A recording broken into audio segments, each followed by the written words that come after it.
اللہ رب العالمین نے کائنات میں مختلف مخلوقات کو پیدا کیا. تمام مخلوقات میں انسان کو یہ شرف حاصل ہوا کہ اسے اشرف المخلوقات کے لقب سے نوازا گیا. پوری کائنات میں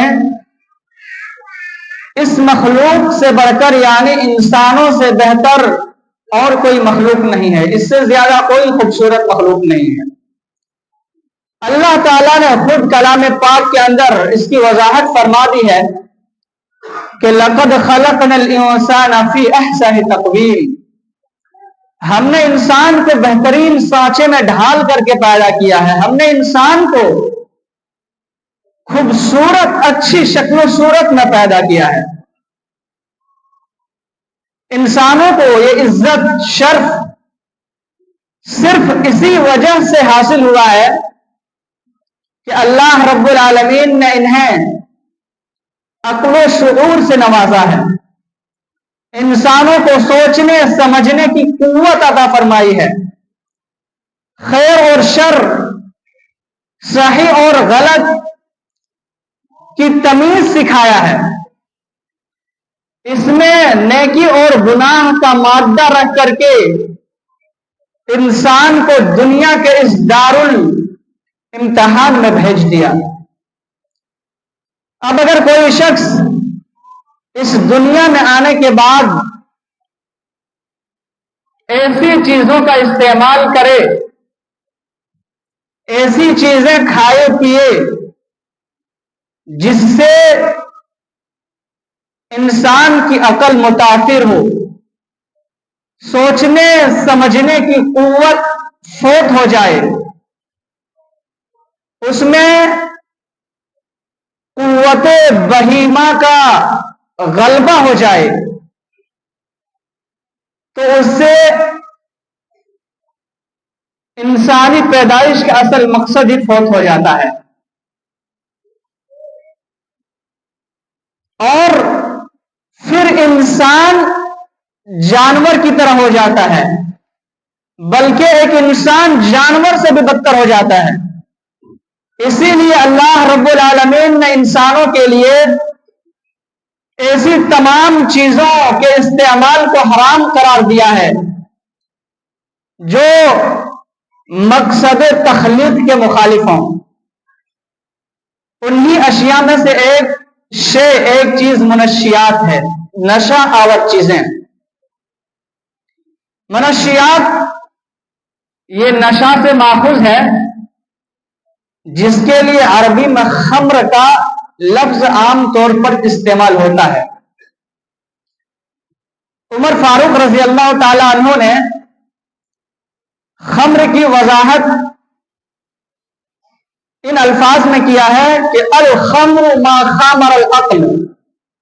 خمر وہ ہے جو عقل کو ڈھانپ لے، یعنی خمر کا اطلاق ہر نشہ آور چیز پر ہوتا ہے. اور اس کی تائید مسلم شریف کی اور ایک روایت سے ہوتی ہے. حدیث نمبر 2003. اللہ کے نبی صلی اللہ علیہ وسلم ارشاد فرماتے ہیں کہ کل مسکر خمر وکل خمر حرام، کہ ہر نشہ آور چیز خمر کہلاتی ہے اور ہر خمر کو، ہر قسم کے خمر کو حرام کر دیا گیا ہے.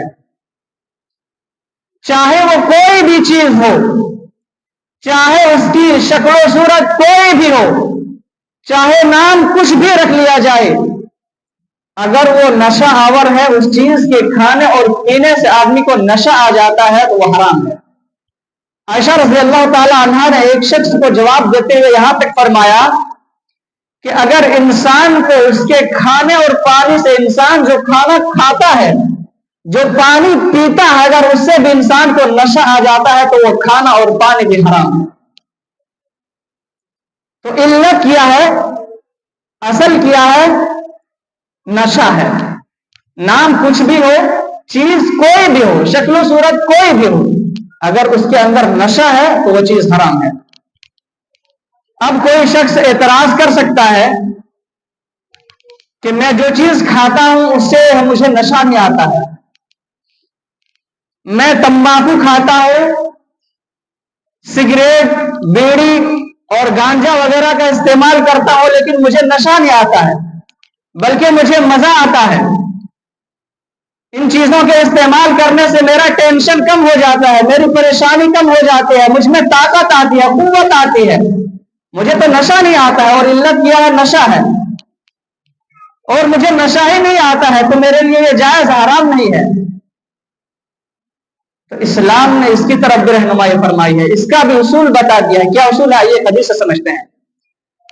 عن جابر بن عبد الله رضی اللہ تعالی عنہ قال قال رسول اللہ صلی اللہ علیہ وسلم ما اسکر کثیرہ فقلیلہ حرام، رواہ ترمذی، حدیث نمبر 1865۔ اللہ کے نبی صلی اللہ تعالی علیہ وسلم ارشاد فرماتے ہیں کہ جس چیز کا زیادہ مقدار نشہ آور ہو اس کا تھوڑا بھی استعمال کرنا، اس کا تھوڑا مقدار بھی استعمال کرنا حرام ہے۔ مثال کے طور پر ایک آدمی ہے، اگر وہ زیادہ شراب پیتا ہے تو اس کو نشہ آ جاتا ہے، لیکن تھوڑا شراب پیتا ہے تو نشہ نہیں آتا ہے۔ تو جس چیز کے زیادہ استعمال کرنے سے نشہ آ جاتا ہے اس کا تھوڑا بھی استعمال حرام ہے، چاہے آدمی 1 گھونٹ شراب پیے، 2 گھونٹ شراب پیے، سب حرام ہے۔ اب اس کے زمرے میں تمام منشیات شامل ہو جاتی ہیں، چاہے وہ کوئی بھی چیز ہو، چاہے وہ شراب ہو، تمباکو، گٹکا، کھینی، سگریٹ، گانجا، چرس یا کوئی بھی چیز ہو، ساری چیزیں اس میں شامل ہو جاتی ہیں۔ قرآن کا یہ ایک بڑا معجزہ ہے کہ قرآن کے الفاظ کم ہوتے ہیں لیکن اس کے اندر بہت سارے معنی ہوتے ہیں۔ وہ الفاظ اپنے اندر کئی سارے معنی کو رکھتے ہیں، جیسے قرآن کریم میں منشیات کے لیے خمر کا لفظ استعمال ہوا ہے، اور خمر کا لفظ کتنا چھوٹا ہے، چھوٹا سا ہے، لیکن اس خمر کے لفظ میں قیامت تک پیدا ہونے والی تمام طرح کی نشہ آور چیزوں کو حرمت میں شامل کر لیا ہے۔ یعنی ابھی ہی دنیا کے اندر اتنی قسمیں ہیں منشیات کی، نشہ آور چیزوں کی کتنی ساری قسمیں ہیں، گن نہیں سکتے ہیں، اور نہ جانے قیامت تک کتنی صورتوں میں منشیات کی چیزیں پیدا ہوں گی، نہ جانے کن کن ناموں سے لوگ منشیات کی چیزوں کو، نشہ آور چیزوں کو ایجاد کریں گے، لیکن صرف اور صرف اس خمر کے لفظ نے ان تمام منشیات چیزوں کو، نشہ آور چیزوں کو اپنے اندر لپیٹ لیا، حرمت میں لپیٹ لیا، اور کسی کے لیے اعتراض کی گنجائش نہیں چھوڑی کہ شراب کے لیے حرمت تو ثابت ہے لیکن سگریٹ، بیڑی، گل کھینی وغیرہ کے لیے حرمت منسوخ نہیں ہے۔ چنانچہ اللہ تعالیٰ سورہ مائدہ سورہ نمبر 5 آیت نمبر 90 اور 91 کے اندر ارشاد فرماتا ہے، یا ایھا الذین آمنوا انما الخمر والمیسر والانصاب والازلام رجس من عمل الشیطان فاجتنبوه لعلکم تفلحون انما يريد الشيطان ان يوقع بينكم العداوة والبغضاء في الخمر والميسر ويصدكم عن ذكر الله وعن الصلاة فهل انتم منتهون۔ اے ایمان والو، اے وہ لوگوں جو ایمان لائے ہو، اصل بات یہ ہے کہ جوا اور شراب، اسی طرح سے بت کے چڑھاوے، فال کے تیر، پان سے، یہ ساری چیزیں حرام ہے، شیطانی کام ہے، گندے کام ہے، یہ شیطان کے عمل ہے۔ فاجتنبوہ لعلکم تفلحون، پس تم ان تمام چیزوں سے پرہیز کرو، ان تمام چیزوں سے بچو، لعلکم تفلحون، تاکہ تم کامیاب ہو جاؤ، فلاحیاب ہو جاؤ۔ معلوم کیا ہوتا ہے کہ شراب، جوا اور اس طرح کی تمام چیزیں شیطانی کام ہیں، یہ شیطان کے گندے کام ہیں۔ اگر کوئی شخص ان چیزوں میں ملوث ہے، اگر کوئی شخص ان چیزوں کا عادی ہے، تو تو وہ شخص کامیاب نہیں ہو سکتا ہے جب تک کہ ان چیزوں کو چھوڑ نہ دے، جب تک کہ ان چیزوں کو ترک نہ کر دے۔ فَاجْتَنِبُوهُ لَعَلَّكُمْ تُفْلِحُونَ، اگر تم کامیابی چاہتے ہو، اگر تم فلاح یابی چاہتے ہو تو ان تمام چیزوں کو، ان شیطانی اور گندے کاموں کو چھوڑ دو۔ آگے کیا فرمایا؟ انما يريد الشيطان ان يوقع بينكم العداوة والبغضاء في الخمر والميسر ويصدكم عن ذكر الله وعن الصلاة فهل انتم منتهون۔ شیطان تو یوں چاہتا ہے کہ وہ انسانوں کو شراب اور جوے کے ذریعہ سے ان کے درمیان آپس میں عداوت اور دشمنی کو پیدا کر دے۔ شیطان چاہتا ہے کہ شراب اور جوے کے ذریعہ انسانوں کے درمیان نفرت کو پیدا کر دے۔ آج دیکھ لیجئے دنیا کے اندر کتنی ساری خبریں اور کتنی ساری رپورٹیں آ رہی ہیں کہ شراب نوشی کی وجہ سے آدمی ایک دوسرے کا دشمن بنا ہوا ہے۔ آدمی شراب نوشی کی وجہ سے نشے کی حالت میں ایک دوسرے کا خون کر رہا ہے۔ ایک آدمی نشے کی حالت میں نہ اپنے باپ کو پہچان رہا ہے، نہ اپنے بھائی کو پہچان رہا ہے، اپنے بھائی کو قتل کر دے رہا ہے، اپنے باپ کو قتل کر دے رہا ہے، اپنی ماں کو قتل کر دے رہا ہے، اپنی ماں کے ساتھ بدفعلی کر رہا ہے، نعوذ باللہ اپنی بہن کے ساتھ بدفعلی کر رہا ہے۔ تو شیطان یہی چاہتا ہے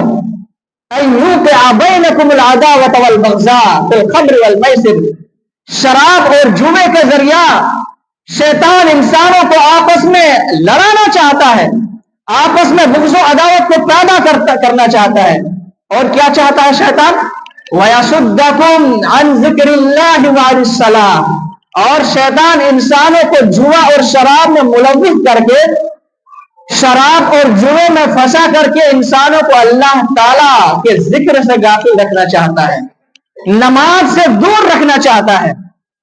دیکھ لیجئے آج جتنے لوگ بھی شرابی ہیں، جتنے لوگ جواری ہیں، وہ مسجد سے دور ہیں، نماز سے دور ہیں، اللہ کے ذکر سے غافل ہیں۔ کیوں؟ اس لیے کہ وہ شیطان کا بھائی ہے، شیطان نے ان کو اپنے قبضے میں کر لیا ہے اور شیطان اپنے مقصد میں کامیاب ہو چکا ہے۔ شیطان کا ٹارگٹ یہی تھا کہ اس کو اللہ تعالیٰ کے ذکر سے اور نماز سے غافل کر دیا جائے۔ تو شیطان اپنے مقصد میں کامیاب ہے۔ آدمی ایک مسلمان نوجوان شرابی اور جواری ہے، شراب اور جوا کی وجہ سے نماز اور ذکر سے غافل ہے۔ شیطان اپنے مقصد میں کامیاب ہے، شیطان یہی چاہتا ہے۔ اس لیے کہ جو شخص نمازی ہوگا، اللہ تعالیٰ کا ذکر کرنے والا ہوگا، وہ شخص جواری نہیں ہو سکتا، وہ شخص شرابی نہیں ہو سکتا ہے۔ اور اگر کوئی شخص شرابی ہے، جواری ہے، تو وہ شخص کبھی نمازی نہیں ہو سکتا ہے۔ اس لیے کہ ایک ساتھ دونوں چیزیں جمع نہیں ہو سکتی ہیں۔ فَهَلْ أَنْتُمْ مُنْتَهُونَ، کیا تم لوگ اب بھی باز نہیں آتے؟ اللہ تعالیٰ خبردار کر رہا ہے کہ ابھی بھی وقت ہے، مسلمانوں سنبھل جاؤ، ابھی بھی وقت ہے کہ باز آ جاؤ، ابھی بھی تمہارے پاس ٹائم ہے کہ اپنے آپ کو سدھار لو۔ میرے دوستو، میرے ساتھیو، شراب نوشی انسانی معاشرے کے لیے زہر قاتل سے کم نہیں ہے۔ شراب نوشی ایک ایسی موذی بیماری اور ایک ایسی بری عادت ہے کہ انہوں نے لاتعداد انسانوں کی زندگیاں تباہ و برباد کر کے رکھ دی ہیں۔ اس کے استعمال سے معاشی مسائل اپنی انتہائی کو پہنچ جاتے ہیں، جرائم کا اضافہ ہوتا ہے۔ آج ذرا جرائم کے کیسز شراب نوشی اور نشہ خوری کی وجہ سے دن بدن بڑھتا جا رہا ہے۔ میرے دوست اور میرے ساتھیوں، شراب نوشی یہ تمام برائیوں کی جڑ ہے، اسے ام الخبائث کہا گیا ہے۔ شراب نوشی کو ام الخبائث، تمام برائیوں کی جڑ کہا گیا ہے۔ امام نسائی رحمت اللہ علیہ نے اپنی سنن میں عثمان بن عفان رضی اللہ تعالیٰ عنہ کی ایک روایت نقل کی ہے، جس کا مفہوم یہ ہے کہ عثمان رضی اللہ تعالیٰ عنہ فرماتے ہیں کہ لوگوں، شراب نوشی سے، شراب خوری سے بچو، اس لیے کہ یہ تمام برائیوں کی جڑ ہے.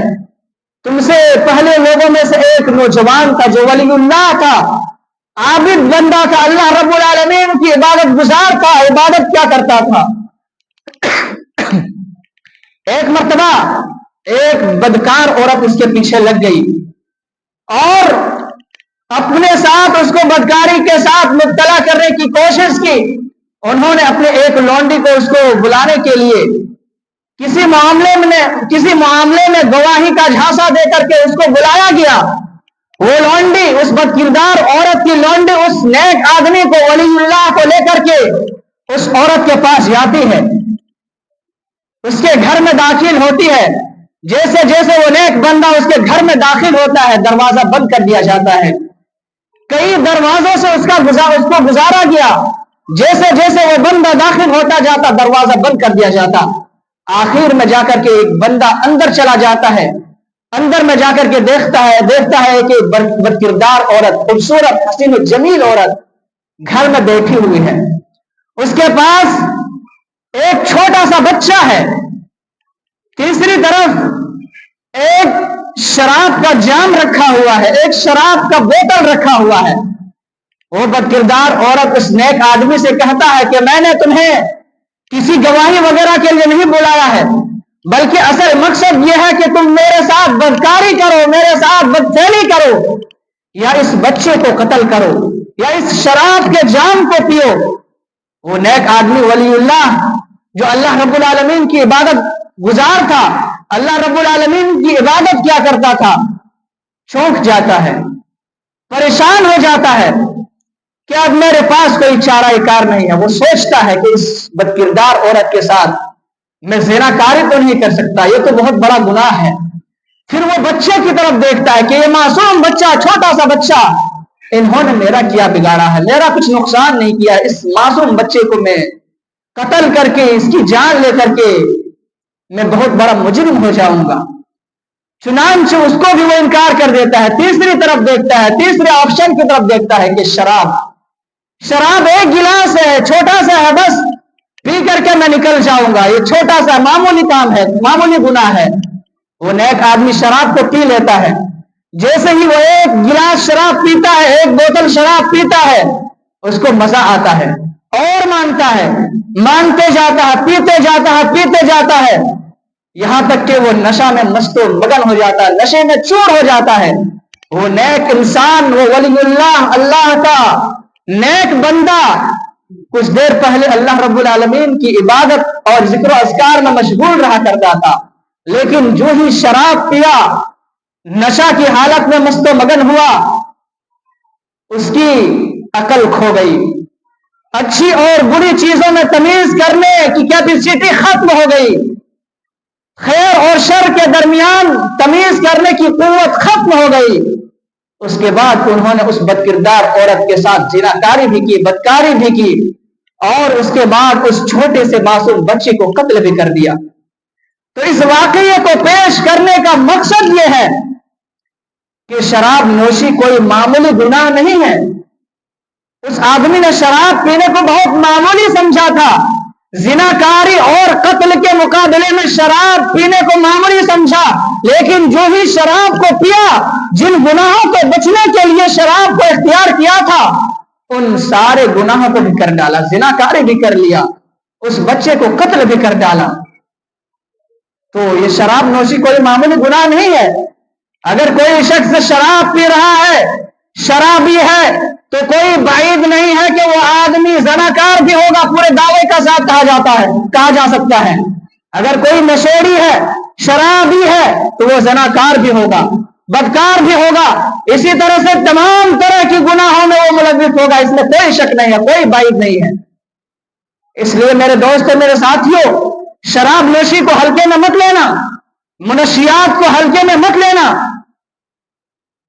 یہ کتنا بڑا جرم ہے، اس سے اندازہ لگا سکتے ہیں کہ اللہ رب العالمین نے شراب نوشی پر سزا مقرر کر دی ہے. اگر آج کے دور میں نبی صلی اللہ علیہ وسلم موجود ہوتے، صحابہ کرام موجود ہوتے، یا اسلامی حکومت اگر ہوتی، تو شراب پینے والے لوگوں کو 80 کوڑے لگائے جاتے اور ایک قول کے مطابق 40 کوڑے لگائے جاتے. یہ شراب پینے والوں کی سزا ہے. اور آخرت میں جو سزا ہوتی وہ ہوتی، لیکن دنیا میں بھی اس کو سزا دی جاتی. اسی طرح سے ابن ماجہ کے اندر ایک حدیث آتا ہے کہ جو شخص شراب پیتا ہے، شرابی ہے، اس کے 40 دنوں تک کی کوئی نماز قبول نہیں کی جاتی ہے، نہ تو نفل نماز، نہ تو فرض عبادت، کوئی عبادت، کوئی نماز قبول نہیں کی جاتی ہے. اللہ رب العالمین 40 دنوں تک اس بندے سے ناراض رہتا ہے، صرف اور صرف ایک مرتبہ شراب پینے کا یہ انجام ہے. تو ذرا سوچئے، جن کی زندگی شراب نوشی میں گزر رہی ہے، جو اپنی زندگی میں شراب نوشی کو ایک معمول بنا لیا ہے، لت لگا لیا ہے، ایڈکشن بن چکا ہے، ان کی کیا حالت ہوگی؟ اگر اسی حالت میں اس کی موت ہو جاتی ہے تو ذرا سوچئے کہ وہ اس حالت میں اللہ تعالیٰ سے ملاقات کرے گا کہ اس کے پاس نہ تو کوئی نماز ہوگی، نہ تو کوئی نیکی ہوگی، بلکہ اس حالت میں وہ ملاقات کرے گا کہ اللہ رب العالمین اس سے ناراض ہوگا. اور اگر کوئی شخص اللہ رب العالمین سے اس حالت میں ملے گا کہ اللہ تعالیٰ اس سے ناراض ہے، اس سے غصے میں ہے، تو ذرا سوچئے اس کا کیا انجام ہوگا. اسی لیے میرے دوست اور میرے ساتھیوں، اگر کسی سے یہ غلطی اگر ہو گئی ہے تو اب بھی موقع ہے کہ توبہ کر لیجئے. اگر توبہ کر لیتے ہیں تو اللہ رب العالمین انشاءاللہ ضرور معاف کرے گا. لیکن اگر کوئی شخص توبہ کرنے کے بعد بھی بار بار ان برائیوں کو دہراتا ہے، بار بار اگر شراب نوشی میں ملوث رہتا ہے، تو ابن ماجہ کے اندر آتا ہے کہ ایسے شخص کو کل قیامت کے روز جہنمیوں کی پیپ پلائی جائے گی. جہنمیوں کے جسم سے بہنے والے گندے خون اور بدبودار خون اس شخص کو پلائی جائیں گے. اللہ اکبر! کتنا بڑا جرم ہے، اس سے اندازہ لگا سکتے ہیں.